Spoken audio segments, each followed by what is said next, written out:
আসসালামু আলাইকুম প্রিয় দর্শক, অন্য মঞ্চের আলাপচারিতায় আপনাদেরকে আমন্ত্রণ জানাচ্ছি। দর্শক, সাজ্জাদ কাদিরের শুভেচ্ছা নিন। এই মুহূর্তে আপনাদের সামনে কথা বলতে এসেছি প্রধান উপদেষ্টা তারেক রহমান সপরিবারে ডিনার। প্রধানমন্ত্রীত্বের নিশ্চয়তা কি পেলেন তারেক রহমান?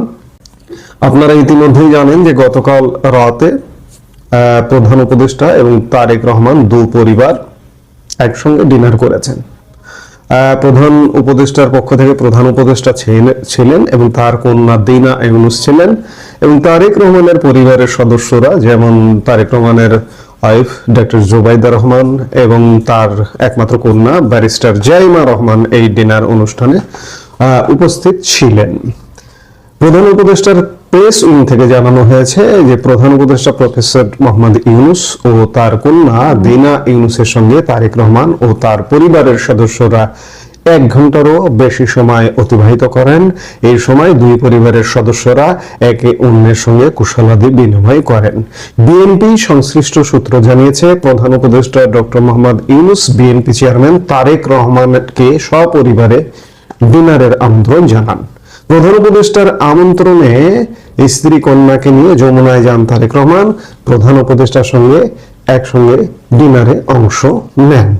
এদিকে গতকাল বিকেলে রাজধানীর ফরেন সার্ভিস একাডেমিতে সমসাময়িক ইস্যুতে আয়োজিত ব্রিফিং আইন উপদেষ্টা ডক্টর আসিফ নজরুল জানান, তারেক রহমান সপরিবারে প্রধান উপদেষ্টার সঙ্গে সৌজন্য সাক্ষাৎ করবেন।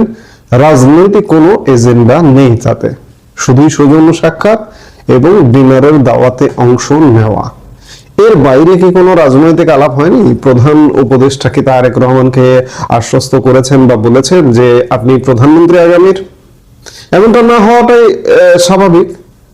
কিন্তু এই যে দেখুন, প্রধান উপদেষ্টা ডক্টর মোহাম্মদ ইউনুস যে অ্যাক্ট করছেন, যে ভূমিকা পালন করছেন, তাতে মনে হচ্ছে যে বাহ্যিক দৃষ্টিতে যে আগামীর প্রধানমন্ত্রী তারেক রহমান, এমনকি প্রশাসন, সেনাবাহিনী, আর্মি, পুলিশ সবাই অ্যাক্ট করছে যে প্রধানমন্ত্রী আগামীতে হতে যাচ্ছেন তারেক রহমানে।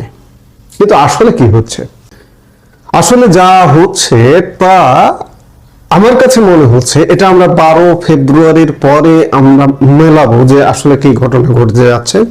আসলে নির্বাচন সামনে রেখে যেভাবে ছক কষা হচ্ছে, তাতে আগামী এই যে নির্বাচনটা হতে যাচ্ছে সেটা একদম বাংলাদেশে যে ছাত্র সংসদ নির্বাচনগুলো হয়েছে সাম্প্রতিক কালে, একদম নির্বাচনের ভোট গ্রহণ শেষ পর্যন্ত ভোট গণনারও একটি বড় অংশ জুড়ে বিএনপি ছাত্র দল মনে করেছে যে তারা বিপুল ভোটে বিজয়ী হবে। কিন্তু চূড়ান্ত ফলাফল যখন এলো তখন আশাহত হতে হলো। ছাত্র সংসদে কোনো জায়গায় ছাত্র দলের কোনো স্থান হলো না। একচেটিয়া ভাবে জামাতের ছাত্র সংগঠন, ছাত্র শিবির সংসদগুলো নিয়ে গেল। বিএনপির তখন কি করা থাকলো? ছক যেভাবে কষা হচ্ছে যে প্রধান উপদেষ্টা শেষ পর্যন্ত বিএনপির প্রতি দেখাবে যে হ্যাঁ আমরা আপনাদের সঙ্গে আছি, হ্যাঁ তারেক রহমান আপনাকেই আমরা আগামীতে প্রধানমন্ত্রী বানাবো। কিন্তু শেষ পর্যন্ত দেখা যাবে যে শেষ পর্যন্ত আচরণটা এমন হবে যে আমরা আপনার সঙ্গে আছি। এবং ভোট গণনা এবার যে অবস্থা হবে, তাতে ভোট গণনা হয়তো সাথে সাথে আমরা সাধারণত সংসদ নির্বাচনের ফলাফল সেই রাতেই পেয়ে যাই, কিংবা সকালের মধ্যে পেয়ে যাই। ওই মধ্যরাতের মধ্যে মোটামুটি একটা ধারণা পেয়ে যায় যে কে বিজয়ী হয়েছে বা কে বিজয়ী হচ্ছে, কে ক্ষমতায় যাবে। এবার এমনটা হতে পারে যে কয়েকদিন ভোট গণনায় লাগিয়ে ফেলানো হতে পারে, এবং এখানে ইঞ্জিনিয়ারিং এর ব্যাপার থাকবে, এখানে অনেক কিছু থাকবে। সবকিছু মিলিয়ে ভোট গণনা শেষে হয়তো দেখা যাবে বিএনপি মনে করবে যে হ্যাঁ আমরা তো ক্ষমতায় চলেই গেছি। ভোট গণনা শেষে দেখা যাবে যে ভয়ঙ্কর পরিস্থিতি, ভয়াবহ পরাজয়, এবং এমন পরাজয় যে জামাত জোটের কাছে এমন পরিস্থিতি তৈরি হবে যে বিএনপিকে সরকার গঠনের জন্য প্রয়োজনও হবে না। এবং জামাত গতকালকে যে আসন বন্টন দেখা গেল, তাতে 179 আসন, এই 179 আসনের ম্যাক্সিমাম আসনেই জামাত জয়ের টার্গেট নিয়ে মাঠে নেমেছে, এবং জামাত 150-এর অধিক আসনকে টার্গেট করে, যাতে এমনটাও হয় এককভাবে যদি জোটকে নাও নিতে হয়, এককভাবেও যদি সরকার গঠন করতে হয়, তাও যাতে গঠন করতে পারে, এমন একটি টার্গেট নিয়ে জামাত মাঠে নেমেছে এবং কাজ করছে, নীরব কাজ করছে। মাঝে মাঝে অনেক কিছু বেরিয়ে আসছে। এই যে পোস্টাল ব্যালট নিয়ে আপনারা দেখছেন যে কলঙ্ক হচ্ছে, লঙ্কা কাণ্ড হচ্ছে। এই পোস্টাল ব্যালট, জাল পোস্টাল ব্যালটের পেছনে কারা যুক্ত আপনারা দেখতেই পাচ্ছেন, ভিডিও ভাইরাল হয়ে যাচ্ছে, এর সঙ্গে জামাত যুক্ত। এবং আসনে আসনে ভাবে ইঞ্জিনিয়ারিং ভোটের নানা রকম আভাস পাওয়া যাচ্ছে। সবকিছু মিলিয়ে আগামী ইলেকশন একটা ইঞ্জিনিয়ারিং এর ইলেকশন হবে। আরেকটি বিষয় খুব গুরুত্বপূর্ণ যে বিএনপি এতদিন তত্ত্বাবধায়ক সরকারের দাবিতে আন্দোলন করেছে, কিন্তু অত্যন্ত পরিতাপের বিষয় বিএনপি তত্ত্বাবধায়ক সরকারের দাবি থেকে সরে গেছে। এই যে কোর্ট যে রায় দিয়েছে যে পরবর্তী নির্বাচন থেকে তত্ত্বাবধায়ক সরকার, তাতে মেনে নিয়েছে। বিএনপি একটা বিশেষ সরকারের অধীনে নির্বাচন করছে। বিএনপি আরেকবার খুব বড় ধরনের একটা ধোঁকা খাবে যে অবস্থা সেদিকেই যাচ্ছে। যে কোনো ভাবে, আমি বারবারই বলি, শুরুতেই বলেছি যে ইঞ্জিনিয়ারিং এর মাধ্যমে হলেও এবার জামাত জোটকে ক্ষমতায় বসানোর একটা ভেতরের ব্লুপ্রিন্ট রেডি, সেই ব্লুপ্রিন্ট অনুযায়ী কাজ চলছে, যেগুলো প্রকাশ্য নয়, প্রকাশ্যে দেখা যায় না। জামাত জোট ক্ষমতায় যাবে এবং জামাত জোট তাদের মতো করে সবকিছু সাজাবে। গত 31শে ডিসেম্বর জামাত আমির রয়টার্স একটি সাক্ষাৎকার দিয়েছিলেন, তাতে বলেছিলেন যে আগামী নির্বাচনের পর যে সরকার গঠন হবে সেখানে যদি জামাতে ইসলামী থাকে এবং ওই সরকারের সময় রাষ্ট্রপতি শাহাবুদ্দিন যদি দায়িত্বে থাকেন, তাহলে আমরা স্বস্তি বোধ করব না। 12 ফেব্রুয়ারি নির্বাচনের পর সর্বোচ্চ 1 মাসের মধ্যে রাষ্ট্রপতিকে জামাত অপসারণ করবে। এছাড়া রাষ্ট্রপতি নিজেও এক সাক্ষাৎকারে এবং রয়টার্সের সাথে সাক্ষাৎকারেই বলেছিলেন যে নির্বাচনের পরে তিনি থাকবেন না, হয়তো তিনি নিজেই পদত্যাগ করতে পারেন, এমন ঘটনা ঘটতে পারে।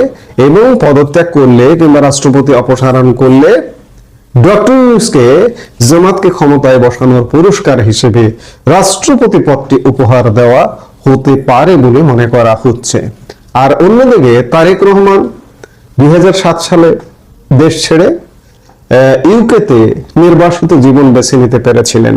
এবার হয়তো তিনি সেটিও পারবেন না। এবার হয়তো তিনি দেশেই যে কোনো ভাবে আটকে যাবেন, কারণ জামাত জোট এমন ভাবেই, এমন ভোটেই ক্ষমতায় আসবে যে ক্ষমতায় আসার কারণে কারো হেল্প লাগবে না, এমনকি দল জামাতেরও কারো হেল্প লাগবে না সরকার গঠন করতে। তারা এককভাবে সরকার গঠন করতে পারবেন, কিন্তু তারা এককভাবে সরকার গঠন করবেন না, তাদের জোটে যারা আছে তাদেরকে নিয়ে সরকার গঠন করবে। এবং আরেকটি কথা বলে রাখা ভালো, এই যে এনসিপির কতিপয় শীর্ষ নেতৃত্বকেও সংসদে টেনে আনা হবে যে কোনো উপায়ে, কিন্তু বিএনপি মাঝখান থেকে আউট হয়ে যাবে, সাইড লাইনে চলে যাবে। বিএনপি হয়তো কিছু আসন পাবে, ধরুন 100 আসনও পেয়ে সংসদে হয়তো প্রধান বিরোধী দল হিসেবে থাকতে পারে, এমনটা হতে পারে, কিন্তু ব্যাপক একটা ব্যাপার ঘটবে। আলটিমেটলি যেটি আমার কাছে মনে হয় যে বিএনপির আওয়ামী লীগের সাথে নিয়ে আসা ছাড়া উপায় থাকবে না একটা পর্যায়ে।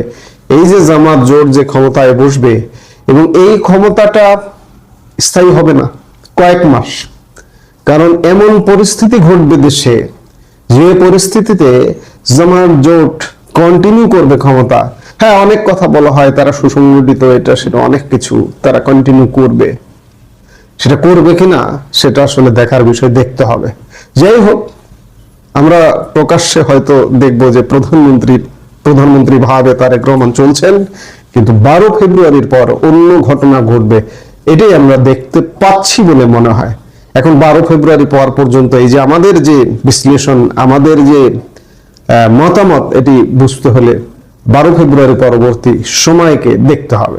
আমরা নিশ্চয়ই সেই সময়টি দেখব যে কি ঘটতে যাচ্ছে বাংলাদেশে।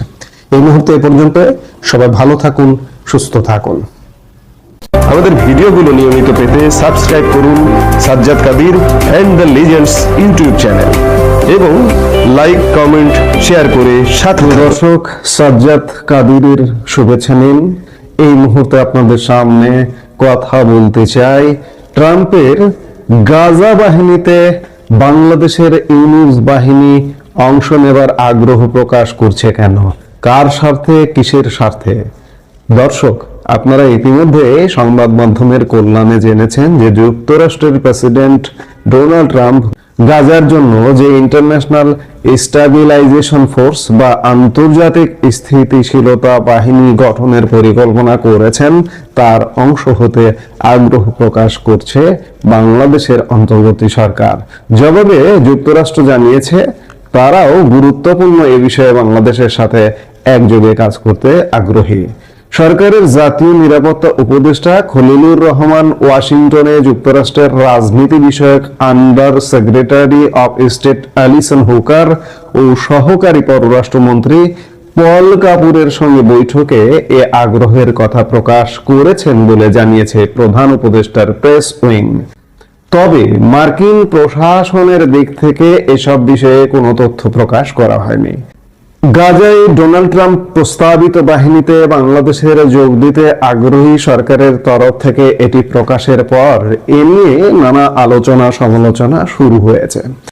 যে মুহূর্তে মুসলিম বিশ্ব, মুসলিম দেশগুলো ট্রাম্প বাহিনীতে যোগদান করবে কিনা সেই বিষয়ে দ্বিধান্বিত, এমনকি বাংলাদেশের এই মুহূর্তে তথাকথিত ভ্রাতৃপ্রতিম দেশ পাকিস্তান পর্যন্ত দ্বিধান্বিত, সেই মুহূর্তে আমাদের অন্তর্বর্তী সরকারের একজন প্রতিনিধি জাতীয় নিরাপত্তা উপদেষ্টা ট্রাম্প প্রশাসনকে নিজ গরজে অফার দিচ্ছেন যে আমরা আপনাদের গাজা বাহিনীতে অংশ নেব।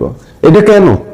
এটা একটা চাটাচাটি। আসলে ট্রাম্প প্রশাসনকে বা মার্কিন যুক্তরাষ্ট্রকে এমন ভাবে চেটে দেওয়া যে চেটে দেওয়ার বিনিময়ে হলেও ডক্টর ইউনূসের পরিকল্পনায় যে ক্ষমতা আসছে, যে নির্বাচন আসছে, একটা জিনিস চিন্তা করুন। আসলে ডক্টর ইউনূস চলে যাচ্ছে মাত্র এক মাস। এই যে আমার সেনাবাহিনী জাতিসংঘ মিশনের বাইরে কোথায় পাঠাবো, এটা তো একটা নীতি নির্ধারণী সিদ্ধান্ত। এটা নিশ্চয়ই নির্বাচিত সরকারের সিদ্ধান্ত নেবার কথা। নির্বাচিত সরকার সিদ্ধান্ত নেবে আমি চলে যাচ্ছি এক মাস পরে, আমি ইতিমধ্যেই একটা প্রভাবশালী দেশকে উস্কায় দিচ্ছি, প্রভাবশালী দেশকে একটা আত্মঘাতী প্রস্তাব দিয়ে দিচ্ছি। আমি আগেই বললাম যে মুসলিম দেশগুলো এমনকি পাকিস্তান পর্যন্ত দ্বিধান্বিত যে ট্রাম্প বাহিনীতে যোগদান করবে কিনা, সেখানে আমি নিজে উস্কিয়ে দিচ্ছি। আজকে এক মাস পরে ইউনূস সরকার যদি চলেও যায়, যে নির্বাচিত সরকারটা আসবে সেই নির্বাচিত সরকারটার জন্য কিন্তু একটা বিপদ তৈরি করে গেলেন। কারণ মার্কিন যুক্তরাষ্ট্র কদিন পরে বলতে পারবে যে আপনাদের অন্তর্বর্তীকালীন সরকার তো আমাদেরকে এমন প্রস্তাব দিয়েছিলেন, এখন আপনি আসতে চাইছেন না কেন, যদি আসতে অস্বীকার করে।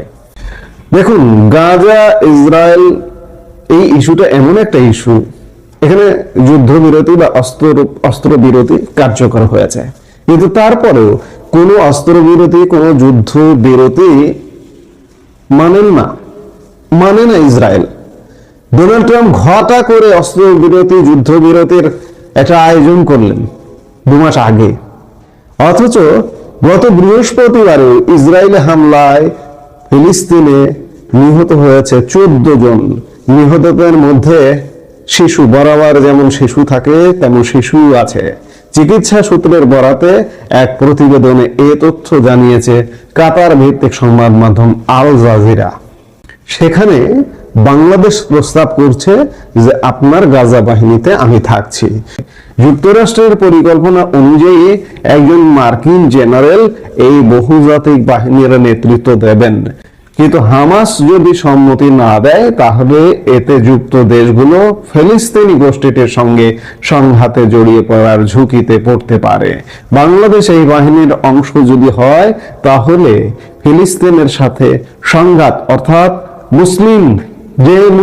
যে ফিলিস্তিন রক্ষা করার কথা বলে মুসলিম বিশ্ব, বাংলাদেশেও কেউ কেউ বলে, কেউ কেউ বলে না, মুসলিম চর্চা, মুসলিম ব্যবসা, ধর্ম ব্যবসা করে, তারাও কখনো কখনো বলে না, সেই মুসলিম ফিলিস্তিনিদের বিপক্ষে অবস্থান গ্রহণ করা হবে। যেখানে পাকিস্তান সরকার এই গাজা বাহিনীতে যোগদান করার বিষয়টি বিবেচনা করছে, এমনকি যুক্তরাষ্ট্র প্রশাসনকেও পাকিস্তান তাদের অবস্থানের কথা জানিয়েছে। তবে এখনো কোনো চূড়ান্ত সিদ্ধান্ত হয়নি। কয়েকদিন আগে পাকিস্তানের উপপ্রধানমন্ত্রী ও পররাষ্ট্রমন্ত্রী ইসহাকদার বলেছিলেন যে আইএসএফ এ অবদান রাখতে পাকিস্তান নিশ্চিতভাবেই প্রস্তুত, তবে হামাসকে নিরস্ত্র করা আমাদের কাজ নয়।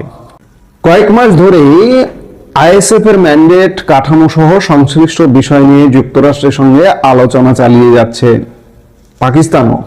যুক্তরাষ্ট্রের পররাষ্ট্রমন্ত্রী মার্কো রুবিও সম্প্রতি এক সংবাদ সম্মেলনে বিষয়টি নিশ্চিত করেছেন। তিনি আইএসএফ এর অংশ হওয়ার প্রস্তাবের জন্য পাকিস্তানকে ধন্যবাদ জানান।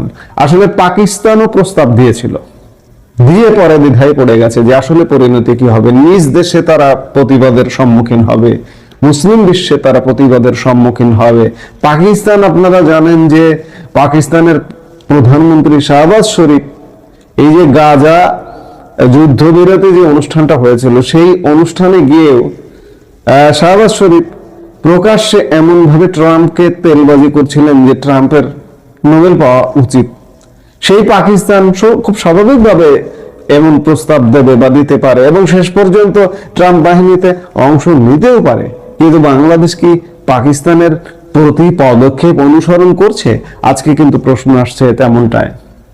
আমি শুরুতেই বলেছি যে প্রকৃতপক্ষে এর আগেও আইএসএফ এ যোগ দেওয়ার বিষয়ে অনেক মুসলিম দেশ আগ্রহ দেখালেও পরে মুসলিম রাষ্ট্রগুলোর মধ্যে অনেকগুলো রাষ্ট্র সেই অবস্থান থেকে সরে এসেছে। কিছু গুরুত্বপূর্ণ বিষয়ে স্পষ্টতা না থাকায় এখনই কোনো দেশই সেনা পাঠানোর প্রতিশ্রুতি দেয়নি। 16 ডিসেম্বর যুক্তরাষ্ট্রের সেন্ট্রাল কমান্ড দোহায় একটি সম্মেলনের আয়োজন করে, যেখানে পাকিস্তান অংশ নেয়।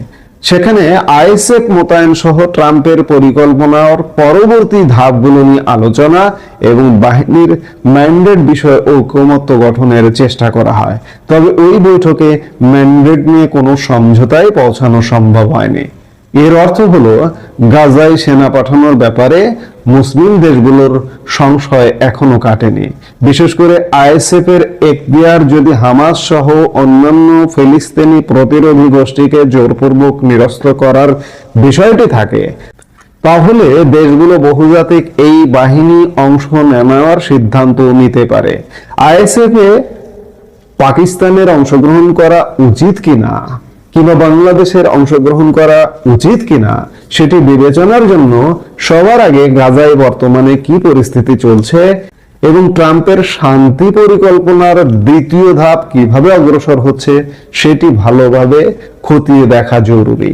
বাস্তবতা হলো পরিকল্পনার পরবর্তী ধাপটি বেশ কিছু কঠিন বাধার মুখে পড়েছে। বলা চলে এর অগ্রগতি থমকে গেছে। আমরা বলছি যে গাজায় কি পরিস্থিতি চলছে, আপনারা শুনলেনই যে গত বৃহস্পতিবারেও ইসরায়েলি হামলা হয়েছে গাজায়। এই পরিস্থিতির মধ্যে বৃহস্পতিবারে হামলা হয়েছে, গতকালকে বৈঠক হয়েছে। বাংলাদেশের ইউনুস প্রশাসন জানে না যে গাজা এখনো পর্যন্ত ইসরায়েল অস্থির করে রেখেছে? সেই জায়গায় কিভাবে প্রস্তাব দেয়? যদি বাংলাদেশের ভালো চেয়ে থাকে তাহলে তো এই রকম প্রস্তাব যদি দেওয়াও হয় এড়িয়ে যাবার একটা পথ খোঁজা লাগে, কিন্তু তা না করে উল্টো প্রস্তাব দিচ্ছে যে গাজা বাহিনীতে আমরা আছি। ট্রাম্পের পরিকল্পনায় দ্বিতীয় ধাপে রয়েছে গাজার জন্য শাসন ব্যবস্থা গড়ে তোলা, ইসরায়েলি বাহিনীর আরো প্রত্যাহার, হামাসকে নিরস্ত্র করা ও আইএসএফ মোতায়েন।